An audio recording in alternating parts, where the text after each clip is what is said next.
if you have somebody that's in that position, you know, they've been there a long time, you know, they leave a wake of death and destruction. It in the is past, a trail of. but it's tolerated. Talk about what you've heard from other employees in that situation.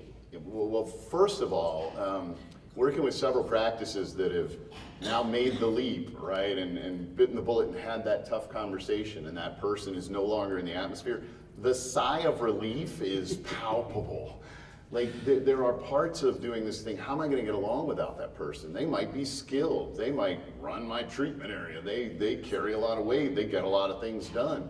And I think, wow, we'll suffer if they leave. And all of a sudden, once they do, people start to step up and thrive and look for other opportunities to contribute because they're no longer pushed down by the toxic environment or the oppressive sort of world that they feel like they're living in. So it's amazing how much of a transformation. I worked with a hospital once, and they were dealing with a veterinarian, an associate veterinarian, who was their biggest producer and also their most toxic employee.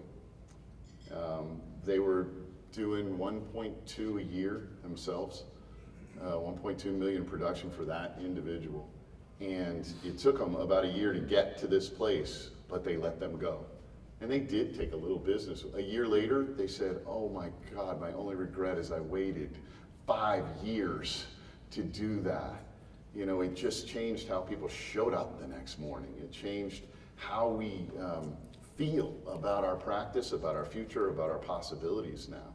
And so it's a dramatic kind of transformation that people need to start the conversation on. And the conversation can start with, hey, it just feels like things aren't working well for you here, that you're not happy, that you're not enjoying this place. Let's talk more about that. That's not okay.